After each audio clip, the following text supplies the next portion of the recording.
영적 자녀로 양육하십시오라는 제목을 가지고 에베소서 51번째 시간 갖도록 하겠습니다. 오늘 구절을 통해서 우리는 첫 번째 자녀 양육의 실제적인 지침을 보게 될 겁니다. 그리고 그 이후에 자녀 양육의 가르침을 통해서 말씀하고픈 하나님의 더 깊은 의미를 살펴보겠습니다. 나의 자녀를 어떻게 양육해야 되나, 자녀를 기르는 부모님들이라면 굉장히 큰 고민이라 생각될 겁니다. 저도 마찬가지입니다. 자녀가 하나, 둘, 셋, 겁도 없이 세 명을 낳는데 한 명 낳을 때마다, 그리고 나이가 그 자녀들이 들을 때마다 저를 짓누르는 고민이 바로 이겁니다. 이들을 어떻게 양육해야 되나라는 것입니다. 그렇다면 성경은 이 자녀 양육에 대해서 무엇라고 말하는지 한번 보도록 하겠습니다. 먼저 오늘 본문은 자녀 양육의 최종적인 책임이 아버지들에게 있음을 얘기합니다. 오늘날의 아버지들은 돈을 벌어다 준다라는 것을 통해서 자신의 의무를 다했다 여기면서 자녀 양육을 대부분 자신의 아내에게 다 떠맡기는 것이 사실입니다. 에베소서가 쓰여질 그 당시에 이 로마 사회도 더하면 더했지 오늘날의 상황과 별반 차이가 없습니다. 집안에서 이 무소불위의 권위가 아버지들에게 있었고, 아버지들은 이 권한을 가지고 자녀들에게 관대한 사랑과 그런 따뜻함으로 사용하지 않고 폭력과 무관심으로 악용했다라는 거예요.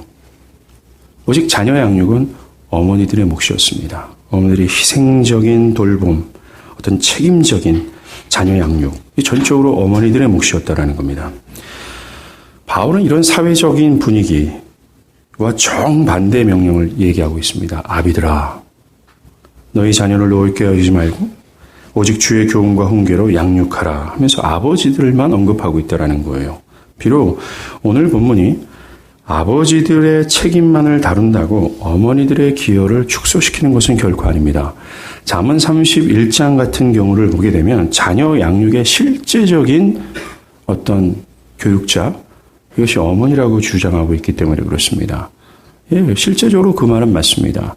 아버지보다 어머니들이 자녀들과 더 많은 시간을 접촉하고 있어요. 더 많은 대화를 나누고 있기 때문에 그렇습니다. 그러나 바울은 이 구조를 통해서 자녀 양육의 최종적인 책임자, 그것은 집안의 가장인 아버지들의 몫이다라고 이야기하고 있다는 겁니다.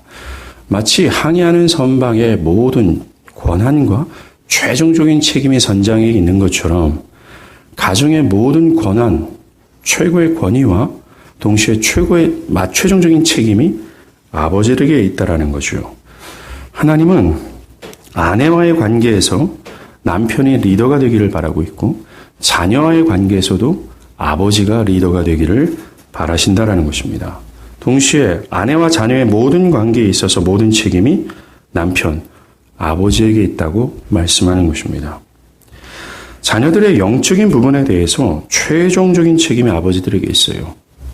인격적인 부분, 그가 어떤 사람과의 대인관계의 여러 가지 문제들, 이 모든 것의 책임은 아버지들에게 있다는 거예요. 특별히 신자된 아버지들에겐 자녀들의 영적인 부분, 그들의 신앙적인 부분들의 책임이 있다는 겁니다. 그러하기에 아버지들이 다른 어떤 사람보다 자신 스스로의 영적인 상태를 점검하고 항상 하나님에 대해서 살아있는 성령 충만의 상태를 유지하는 것이 마땅하다는 거예요.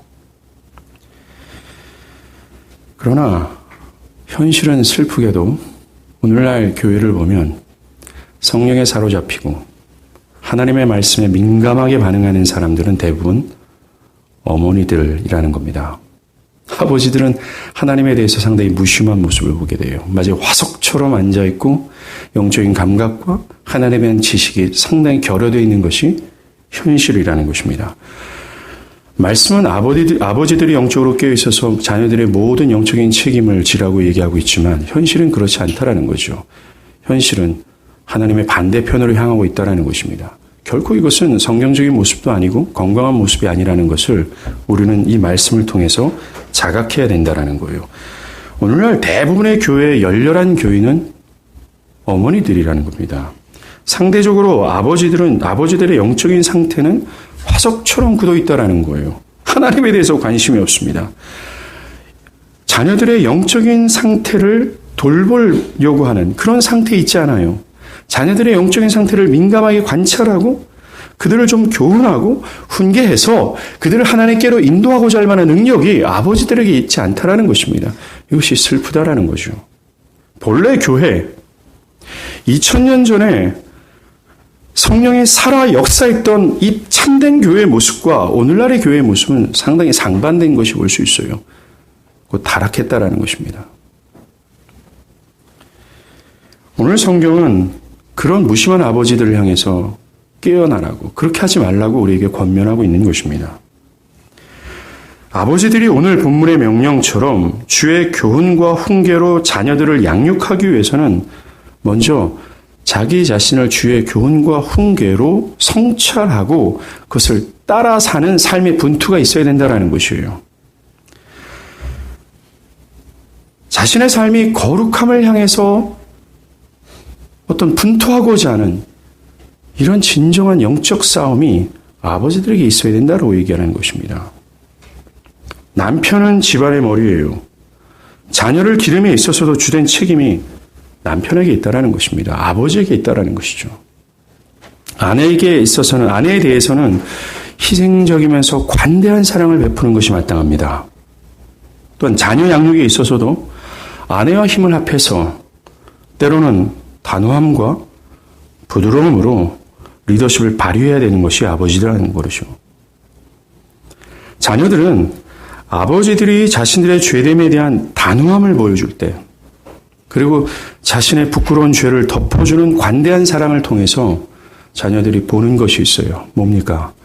바로 만인의 부모가 되신 하나님 아버지의 공의와 은혜를 보게 된다는 것입니다. 이제 바울은 어떻게 자녀를 양육해야 되는지를 말하기 시작해요. 먼저 그는 피해야 될 것, 하지 말아야 될 것을 언급하고 그 다음에 적극적으로 해야 될 사안을 말합니다. 먼저 피해야 될 사안은요, 자녀를 노엽게 하지 말라라는 겁니다. 왜 하필 노엽게 여기지 말라는 것일까요? 그냥 오냐오냐 하는 자녀로 기르지 말아라라는 권면도 아니고, 좀 사회에서 뛰어난 자녀로 좀 양육하라라는 권면이 아닌 왜 노엽게 하는 것, 이 분노를 얘기하는 것일까요? 왜냐하면 분노는 모든 선한 감정들을 다 빼앗아가기 때문에 그렇습니다. 그동안 간직하고 있었던 부모에 대한 선한 감정들, 부모의 사랑, 어떤 긍휼, 이 모든 것을 다 사라지게 하기 때문에 그래요. 그래서 뿐만 아니죠. 모든 좋은 추억들을 다 삼켜버리기 때문에 그렇습니다.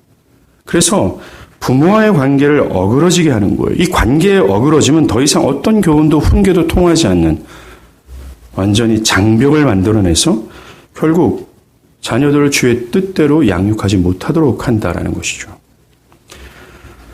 분노는 말입니다.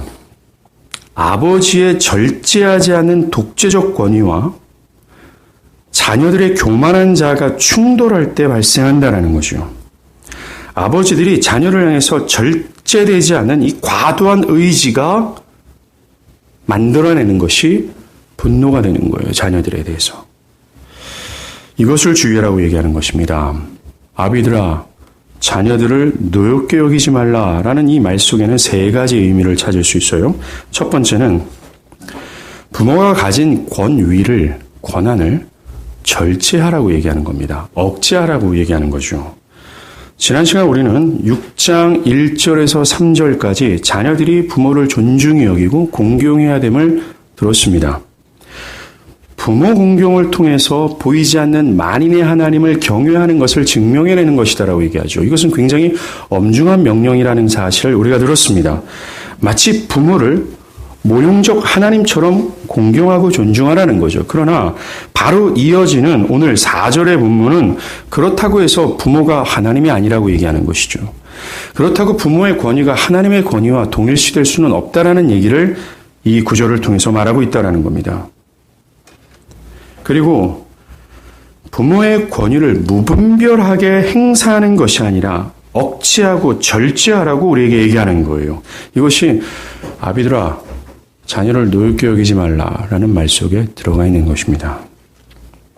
절제하고 온화하고 인내하는 교육과처럼 아버지를 묘사하고 있는 것이죠. 사실 지금 말씀을 전하고 있는 저도 어떤 이 말씀을 준비하는 저도요.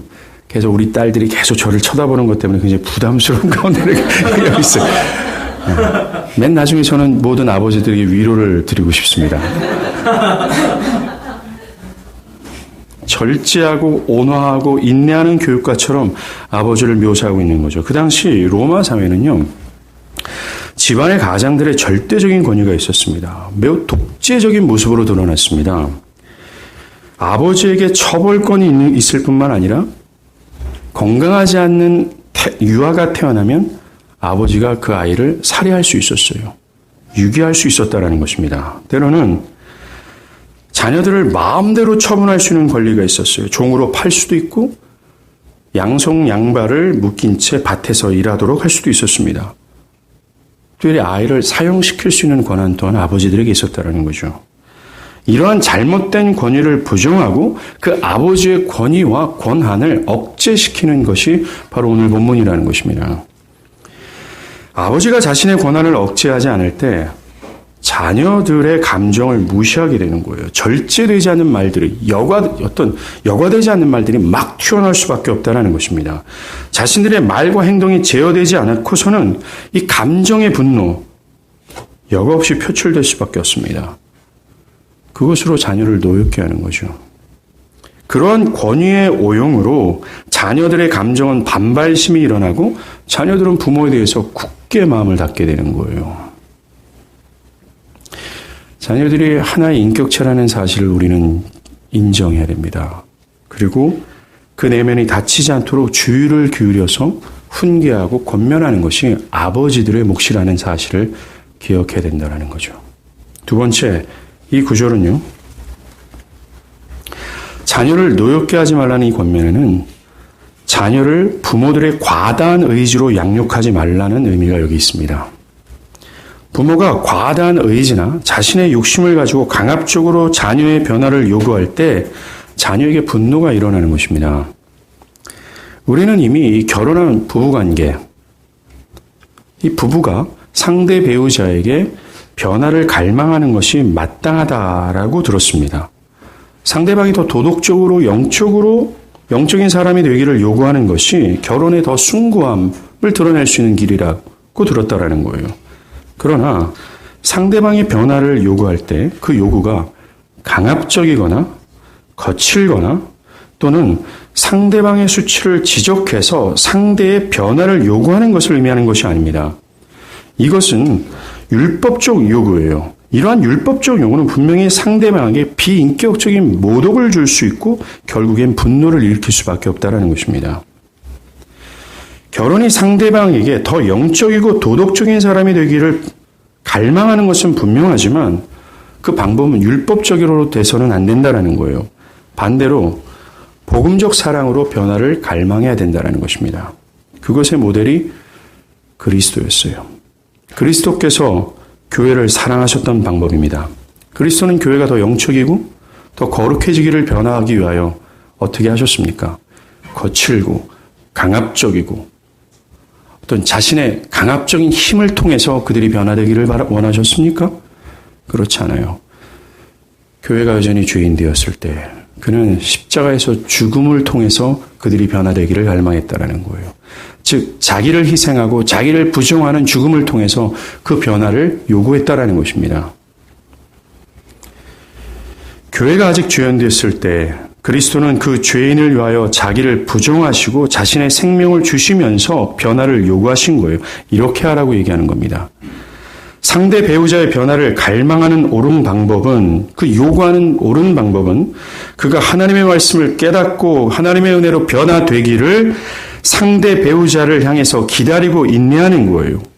그리스도가 죄인 되었을 때 교회를 사랑하는 것처럼 여전히 변화되지 않고 비도덕적이고 또는 부끄러운 모습을 갖고 있는 이 상대방, 이 배우자를 향해서 배우자를 그대로 수용하며 사랑하며 그가 더 나은 모습으로 변화되고자 인내한다라는 겁니다. 이 방법을 사용하라고 얘기하는 거죠. 이 형태는 말입니다. 자기의 힘을 부정하는 거예요. 상대방을 자신의 힘으로 고쳐보겠다라는 의욕을 목베이고 참으로 하나님께서 해주시기를 오매불망 갈망하는 자세가 된다는 것입니다. 이건 정말 고귀한 믿음의 자세가 분명해요. 자신의 힘과 자신의 강력한 의지로 그를 변화시키고자 하는 것이 아니라 계속해서 끌어올리는 이 의욕과 의지를 목베이고, 즉 자기를 부정하고 하나님께서 하실 것을 오매불망 기다리고 인내하는 거죠. 이것이 복음적 사랑이에요. 이렇게 아내를, 그리고 남편의 변화를 요구한다는 것입니다. 결코 이 말은 잘못된 상대의 언행이나 삶의 형태를 그냥 묵인하라는 말은 아닙니다. 그저 방관하고 못 본 척하라는 말이 아니에요. 때로는 겸손하고 온유하게 상대방에게 조심스럽게 권면할 필요는 있습니다. 그러나 복음적 요구는 철저히 하나님께서 해주시는 것을 갈망하는 거예요. 율법적 요구는 자기 자신이 하고자 하는 것이고, 이것은 인내보다는 조급함을 폭발해요. 국률보다는 상대방에게 분노를 일으킬 수밖에 없습니다. 상대방을 자신의 힘을 가해서 그에게 해를 입히는 것이 아니라 스스로 죽는 것이 기독교 믿음이라는 것입니다. 이것이 결혼한 남편과 아내에게도 적용돼야 될 부분이라는 거예요. 오늘 본문에 자녀 양육을 할 때도 이렇게 하라는 것입니다. 자녀 양육을 할 때 자신의 힘과 욕심과 의지로 하지 말라고 얘기하는 거예요. 하나님의 뜻과 하나님께서 해주시기를 기다리는 이 복음적 양육을 하라고 얘기하는 겁니다. 강압적이거나 거칠게 자녀에게 윽박질러서 자녀의 수치를 지적하는 것으로 하지 말라고 얘기하는 거예요. 이러한 율법적 요구는 자녀들의 분노만 일으킬 뿐이라는 것입니다. 부모들의 과다한 의지로 자녀들을 양육할 때 부모들은 그 자녀가 더 나은 사람이 되기를 바라는 마음으로 그렇게 합니다. 더 양질의 삶을 살도록 그렇게 하는 것은 분명히 맞습니다. 그러나 가만히 그 속내를 보면 그에게는 하나님을 기대하는 마음이 없어요. 하나님께서 해주시겠지라고 하는 그 믿음이 없다라는 것입니다. 또한 이 자녀가 하나님의 뜻대로 자라나기를 바라는 마음이 아닌 자신의 힘과 뜻이 강하게 나타난다라는 거예요. 하나님의 뜻이 자녀의 인생에 임하고 하나님이 하시는 것을 기대하는 것보다 자신의 조급함이나 자신의 과다한 욕심으로 자녀가 변화되기를 갈망한다라는 것입니다. 오늘 본문에 주의 훈계와 교훈으로 양육하라라고 분명히 제안하고 있지만 대부분의 부모들은요, 자신의 욕심에 따라 자녀를 양육하는 것이 분명합니다. 자신이 목표로 하는 것이 있어요. 나의 아들과 나의 딸들에게. 이 목표를 이루기 위해서 자신의 과다한 의지를 사용한다는 겁니다. 자신의 과다한 의지를 통해서 그들을 내모는 거죠. 그 목표를 향해서. 부모가 이루지 못했던 어떤 사회 기득권층에 들어가는 것, 사회 중심층에 들어가는 것, 변두리에 살지 말고 너만은 좀 중심부에 들어가라고 하는 이 강렬한 갈망을 자녀를 통해서 이루고자 한다는 것입니다.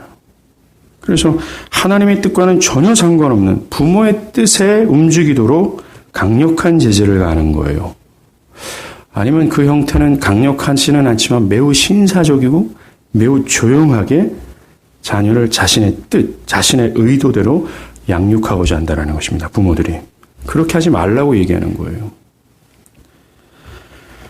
대부분의 부모들이 자녀를 집착하면서 내모는 방향이 그것 아닙니까? 내 욕심, 내 뜻, 내 갈망, 내 목표라는 거예요.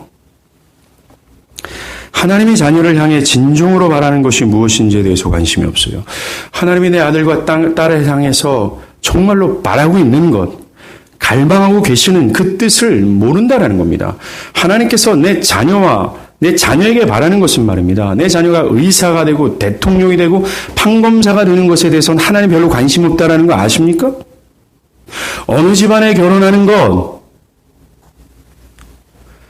내 자녀가 사회의 주류가 되고 중심부에서 살아가는 것에 대해서는 하나님은 도대체 관심이 없어요. 하나님의 관심은 내 자녀가 영원한 생명을 얻고 하나님을 영화롭게 하는 삶을 살아가며 최종에는 영원한 안식으로 들어가는 것, 참되게 회심한 자녀가 되는 것에 하나님은 온통 관심을 기울이고 있습니다. 그러나 하나님의 관심을 기울이는 것에 대해서 부모는 관심 없고 내 뜻과 내 욕심을 내 자녀에게 관찰시키고자 하나님마저도 끌어내리면서 갈망하고 있는 것이 오늘날 현실이라는 거죠.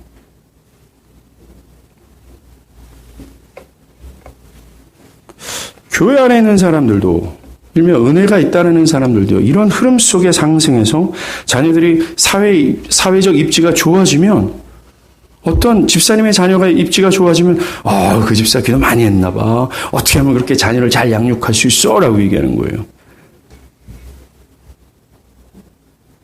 어떤 자매의 이야기를 들었습니다. 자매가 어떤 찻집에서 차를 마시고 있는데 옆에 아주머니들이 앉아 계셨대요. 그분들이 이런 얘기를 한답니다. 분명히 기독교인이래. 하나님 얘기도 하고 목사님 얘기도 하고 교회 얘기도 한다는 거죠. 근데 그 어떤 분이 이런 얘기를 했대요. 나는 내 딸이 평창동에 사는 집안하고 결혼하기를 그렇게 바랬거든. 근데 하나님이 그것을 응답하셨어. 그러니까 옆에 있는 아주머니들이 좋겠다 막 이렇게 얘기했더래요. 무서운 얘기입니다. 허물과 죄로 죽은 자들이 추구하는 것을 그대로 추구하면서 그것을 좋아라고 얘기하고 있어요. 자녀들이 참으로 회심하지 않는, 참으로 회심하는 것에 대한 전혀 관심이 없고 참으로 회심하지 않는 부모는 자녀가 이 땅에서 성공하는 인생이 되는 것, 이것을 바라는 거예요. 그 목표를 이루기 위해서 하나님을 이용하는 거죠. 종교를 성공의 도구로 이용하는 겁니다. 사랑하는 여러분, 부모의 욕심은 분명합니다. 하나님과 반대 방향으로 내몰아요, 자녀들을. 부모의 욕심은 하나님의 뜻을 충분히 거스릅니다. 우리 안에 있는 욕심 있잖아요. 이 죄와 허물로 죽어 있어서 이 죄성이 가득한 이 욕심은 말입니다. 하나님의 뜻과는 정반대예요. 우리의 욕심을 십자가에 못 박아버리지 않으면 우리는 자녀를 생명으로 인도하기보다는 내 뜻과 내 욕심으로 인도할 수밖에 없음을 기억해야 되는 겁니다. 결국 죽음으로 내모는 자가 되는 거죠. 부모로서. 부모들은 복음적 사랑으로 자녀를 양육하는 것입니다. 이 사랑은 부모의 뜻과 욕심을 십자가에 못 박고 자녀의 인생이 하나님의 뜻이 좀 임하고 이 자녀가 하나님의 뜻에 좀 부합하는 인생을 살고자 갈망하는 겁니다. 참된 주님의 제자가 되기를. 그래서 좀 십자가를 지고 사회 주류나 중심부가 아닌 그늘진 곳으로 향할 수 있는 자녀가 되기를. 많은 연약하고 가난한 자들을 위해서 좀 희생을 치를 수 있는 자녀가 되기를 갈망하는 거예요. 여러분들이 만약에 아직 자녀가 없는 청년들도 마찬가지입니다. 여러분들 다 나중에 부모가 될 거예요. 여러분들이 만약에 이 지상에서 맛봐야 될 가장 최고의 기쁨을 맛봤다면 그게 뭡니까? 하나님을 보는 기쁨이에요. 이 하나님을 보는 기쁨은 무화과 나무잎이 마르고 포도 열매가 좀 없고 내 집안의 석가래가 좀 무너져도 사라지지 않을 영원히 지속될 기쁨이에요. 모든 것이 다 사라져도 오매불망 하나 한 번 있으면 건재할 수 있는 그 기쁨입니다.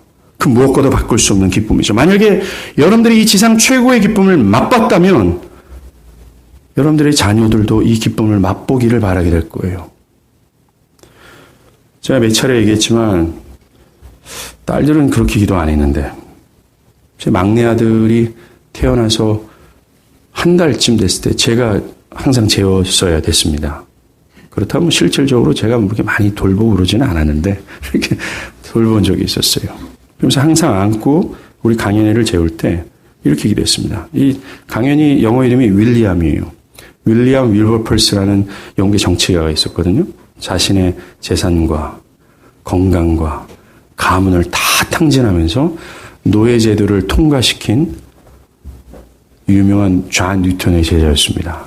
하나님 이 아들도 윌리엄처럼 살게 해주세요라고 기도하는 마음으로 윌리엄으로 줬는데 이렇게 기도했습니다. 하나님, 이 윌리엄이 아프리카에서 짐 엘리엇처럼 순교당하는 영혼이 되게 하여 주시옵소서라고 기도했어요. 그 이유가 저도 그 영광스러운 하나님을 봐서 기쁜데, 죽어도 좋을 정도로 하나님이 좋은데, 이 영광스러운 기쁨을 이 강연에도 맛봐서 나보다 더 뚜렷이 하나님을 보고 나보다 더 큰 하나님의 기쁨을 맛봐서 하나님을 향해서 자신의 생명을 드릴 수 있을 정도의 기쁨을 누릴 수 있는 자녀가 되기를 갈망한 거예요. 정말 그랬으면 좋겠다라는 것입니다.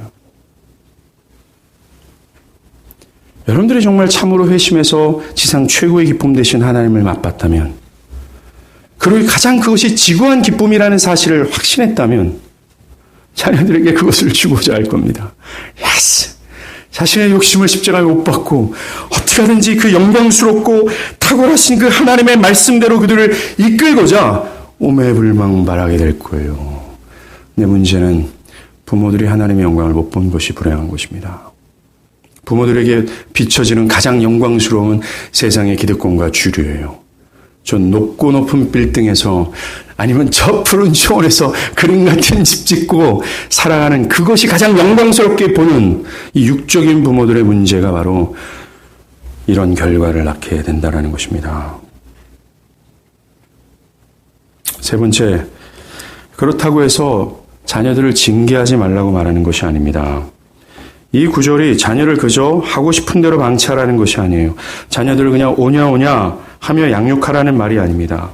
자녀들이 방탕한 삶을 살아가는 것을 묵인하라는 말이 아닙니다.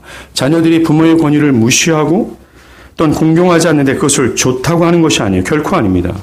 그것은 자녀 양육에 부름을 받은 청지기로서 직무를 유기하는 거죠. 때로는 단호한 권면이 필요합니다. 자녀에게 참된 권위가 무엇인지를 가리켜야 될 책임이 부모에게 있다는 거예요. 구약 성경에서는 자녀에 대한 징계와 처벌의 필요성을 분명히 말합니다. 잠언 13장 24절이에요. 매를 아끼는 자는 그의 자녀를 미워함이라 자식을 사랑하는 자는 근실히 징계하느니라 라고 얘기합니다. 히브리서 12장 5절에서 9절까지 말씀도요. 우리의 진정한 아버지도 자신의 자녀인 교회를 징계하신다고 말해요. 하물며 자녀 양육의 청지기로 부름받은 육신의 아버지가 자녀를 징계하지 않을 수 없다는 것입니다. 물론 옛 시대처럼 지나치게 징계하는 것은 정당한 것은 아닙니다. 크게 잘못된 것입니다. 물론 잘못된 것입니다. 그렇다고 이런 잘못된 징계를 반대하는 것이 징계하지 않는 것이 아니라는 거예요. 참된 징계, 올바른 징계가 필요하다는 것을 기억하십시오. 무엇보다 부모가 자녀를 징계하게 될 때 분노가 있어서는 안 된다는 겁니다. 부모의 자존심이 상하거나 기분이 나쁠 때 자녀를 야단치는 것은 매우 위험한 일입니다. 이것에 대해서 마틴 로이드 존스 목사님의 가르침을 듣겠어요? 아이를 훈계할 때에는 먼저 자신을 통제해야 한다. 당신 자신에게 훈계가 필요한 것이 분명한데 무슨 권리로 아이에게 징계가 필요하다고 말할 수 있단 말인가? 다른 사람을 통제하려면 절제, 곧 감정 조절은 필수적인 선행 조건이다 라고 얘기합니다. 자녀를 징계할 때 부모는 자신을 돌아봐야 된다고 얘기하는 거예요. 자신의 감정을 다스리고 자녀에게 단호한 권면이 필요하다는 겁니다. 이거는 사이드 얘기가 될 텐데요. 좀 신앙 있는 부모님들이 있어요. 신앙심이 좀 깊은 부모님들이 저지르는 한 가지 실수가 있습니다. 그것은 자녀들을 율법적으로 신앙을 인도한다는 거예요. 신앙을 진지하고 중요하게 생각한 나머지 자녀가 하나님의 뜻에 부합되지 않는 것을 할 때 그것을 매우 민감하게 정죄하는 부모들이 있다는 거예요. 교회를 가는 것, 게임을 하는 것, 세상의 문화를 즐기는 것, 이런 것들을 너무나 과도하게 정죄하게 되면 그 자녀는 부모를 닮아서 정죄하는 사람으로 자라날 수밖에 없다는 겁니다. 아닙니다. 자녀들을 참된 신앙으로 양육하려면 자녀들이 현재 추구하고 있는 우상이 있어요. 스마트폰이죠. 이성이죠. TV, 또 아이돌 그룹. 저도 저희 딸들 때문에 아이돌 그룹을 잘합니다. 우리 딸들은 밤에 약간 컨디션 좋으면 춤을 추고 그런데 참 그것을 목사로서 인내한다는 게 굉장히 힘든 일이죠.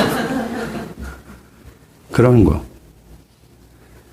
이런 아이들이 추구하고 가장 탁월하게 생각하는 이 우상보다 더 탁월한 우상을 소개시켜줘야 돼요. 뭡니까?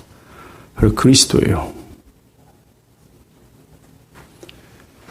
여러분들의 관대한 사랑과 용납함을 통해서 하나님의 사랑을 먼저 보여주십시오. 그리고 복음으로 해야 된다는 겁니다. 율법의 정죄가 아닌 복음을 통해서 가장 탁월한 우상 되신 그리스도를 보여줘야 된다는 거죠. 바울은 앞서 피해야 될 사안을 얘기했습니다. 이어서 바울은 적극적으로 해야 될 사안을 얘기해요. 그것이 바로 오직 주의 교훈과 훈계로 양육하라는 것입니다. 우리는 이 말씀에서 자녀 양육의 궁극적인 목적이 무엇인지를 알 수 있습니다. 뭡니까? 그것은 자녀를 그리스도의 제자로 양육하라는 것입니다. 하나님의 뜻을 분별하고 그것을 받아들여서 그 뜻대로 살아가는 제자들로 양육하라는 겁니다. 이것이 결혼의 두 번째 목적이에요. 결혼의 첫 번째 목적은 무엇이었습니까? 그리스도와 교회 관계를 드러내는 거예요. 관대하신 사랑을 드러내는 겁니다.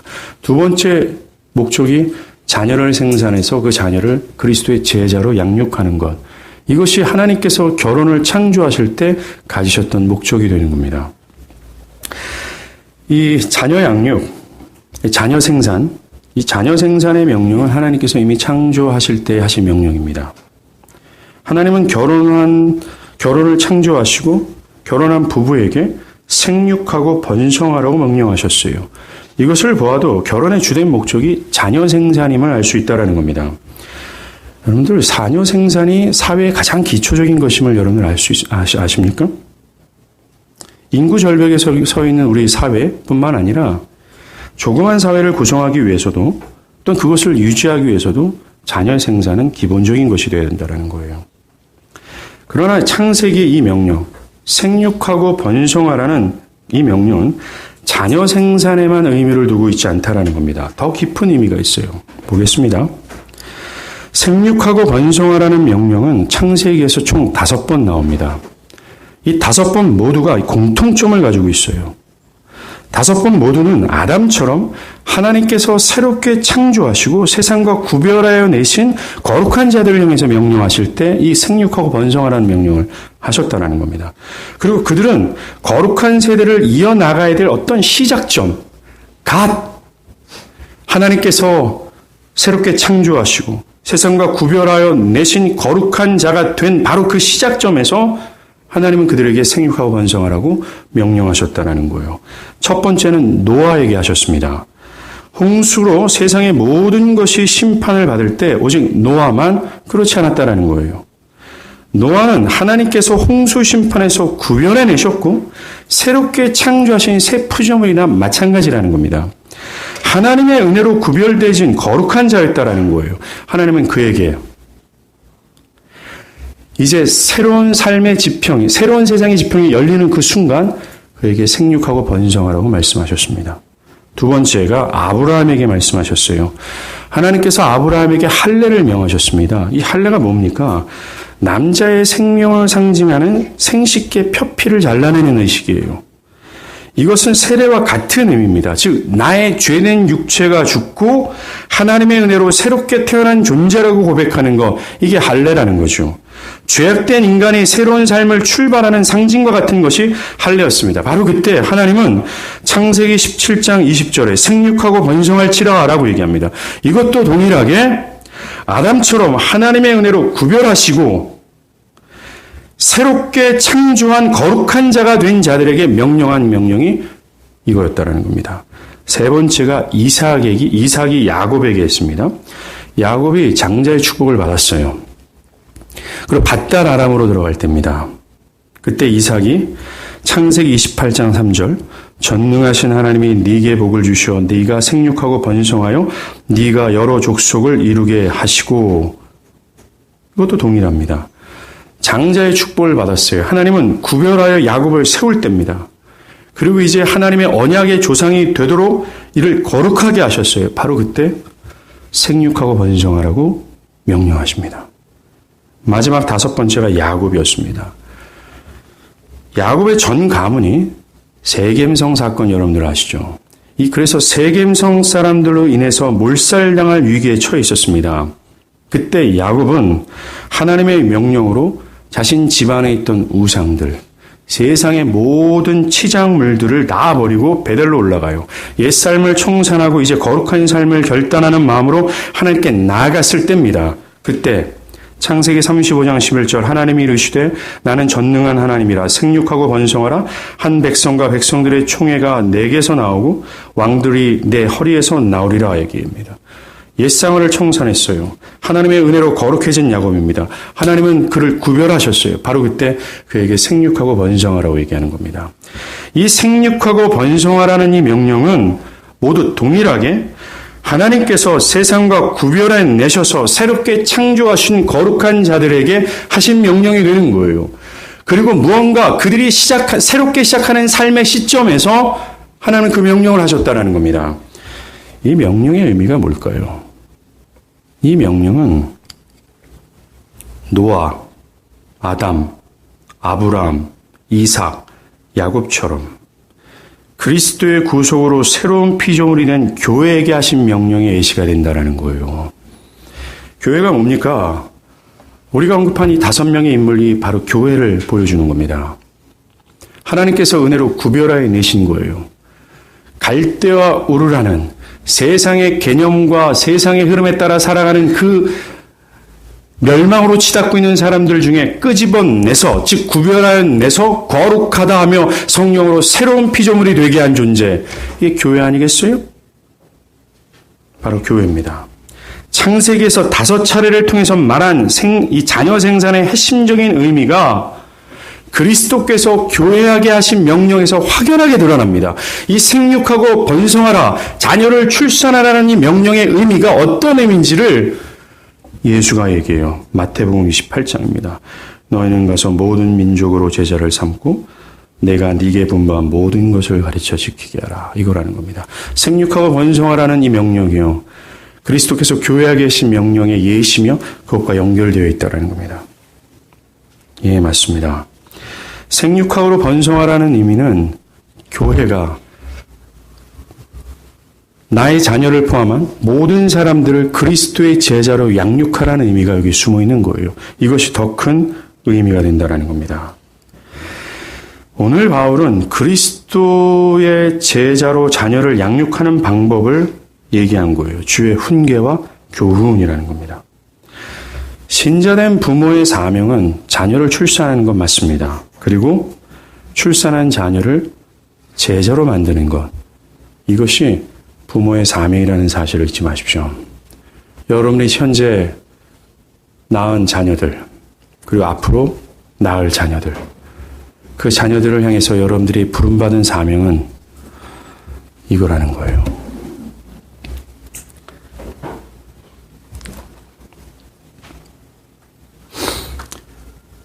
부모가 자녀를 제자로 양육하는 것, 그래서 1차적인 명령이라고 얘기할 수 있습니다. 이제 이것을 조금 확장하면 또 다른 적용점이 나타나요. 뭡니까? 우리 교회 안에 있는 어린 자녀들, 학생들, 어린 청년들, 이들을 나의 자녀로 삼고 이들을 그리스도의 자녀로 양육해야 된다는 사실이 또한 적용이 됩니다. 우리는 여기서 자녀 양육이 그저 육신의 자녀를 둔 부모들에게만 해당하는 명령이 아님을 알 수 있다는 거예요. 오늘 본문에서 주의 훈계와 교훈으로 자녀를 양육하라는 이 말씀 속에는 먼저 나의 육신의 자녀를 그리스도의 제자로 양육한다는 것이 먼저 있습니다. 그러나 더 깊은 의미 속에는 모든 교회된 자들이 적용해서 따라가야 될 명령이 있다는 겁니다. 뭡니까? 불신자들을 그리스도께로 인도해서 그들을 하나님의 제자로 양육하는 것, 이것이 들어가 있다는 거예요. 전도와 선교의 사명을 얘기하는 겁니다. 모든 족속으로 제자를 삼는 거예요. 영적인 자녀를 삼는 일에 매진한다는 겁니다. 주변에 주님을 모르고 있는 사람들에게 복음을 전하는 것이요, 그리고 그들을 그리스도께로 인도하는 것입니다. 이 일은 결코 쉽지 않습니다. 자녀를 출산할 때 극심한 산통을 겪는 것처럼 한 영혼을 그리스도께로 인도할 때 따르는 해산의 수고가 있음을 기억하시기 바랍니다. 결코 쉽지 않아요. 그리고 갓 태어난 자녀들에게는 아주 많은 관심과 그들을 세심하게 돌봐야 될 필요가 따라가는 것처럼 갓 그리스도를 믿는 신자들에게는 아주 조심스럽게 그런 많은 수고와 관심이 필요하다는 것을 여기서 우리 배울 수가 있다는 것입니다. 한 사람이 그리스도의 제자로 세워지는 것, 한 명의 자녀가 장성한 사람으로 세워지는 것 같은 에너지와 수고가 필요해요. 예, 맞습니다. 정말 한 사람이요 제대로 세워지기 위해서 방심할 수가 없다라는 걸 저는 목회를 하면서도 깨닫게 됩니다. 아유, 이 형제나 이 자매나 이제 됐겠지 하는데 그런 생각이 딱 드는 순간, 예, 예, 방심할 수가 없어요. 어린 자녀들처럼. 주님은 이러한 수고로 모든 기독교 신자들에게 초대하고 있는 겁니다. 우리 교회는 특별히 5월 14일 날 새생명 전도주의를 삼고 있어요. 그것을 위해서 여러분들이 현재 기도하고 있는 지체들이 있습니다. 저는 여러분에게 도전하고 싶습니다. 여러분 실제적으로 그분들을 위해서 기도하고 있습니까? 사도 바울이 얘기하는 해산하는 수고를 하고 있습니까? 한 자녀가 출산할 때 겪는 산통을 여러분들 겪고 있습니까? 너무나 모호하고 너무나 어정쩡하게 기도하고 있지는 않습니까? 그리고 여러분들은 그분들을 5월 14일 날 예배로 초대하기 위해서 권면하고 복음을 전한 적이 있습니까? 아니면 막연하게 하나님께서 해주시겠다라고 하는 막연한 믿음을 가지고 그들을 대하고 있지는 않습니까? 너희가 얻지 못하면 구하지 않기 때문이다라는 이 야고보 장로의 권면을 듣고 그 영혼을 구하시길 바랍니다. 그가 말씀으로 거듭날 수 있도록 장성한 그리스도인으로 양육되어질 수 있도록 기도하라는 거예요. 그리고 말하십시오. 그리고 전하십시오. 그리고 그들을 생명의 길로 인도하세요. 포기하지 않길 바랍니다. 우리가 뭐라고 얘기했어요? 내가 죽을 때까지, 그가 죽을 때까지 나는 그에게 복음을 전하는 것을 멈추지 않겠다라고 얘기했습니다. 사랑하는 여러분, 여러분들의 자녀를 그리스도의 제자로 양육하는 것, 1차적인 책임이 있습니다. 그리고 두 번째, 자녀를 두지 않은 청년들이라 할지라도 오늘 본문은 우리에게 명령합니다. 모든 사람들을 그리스도의 제자로 양육해서 온 땅에 충만하게 하라고 이 명령에 순종하는 저와 여러분이 되길 바랍니다. 기도하겠습니다.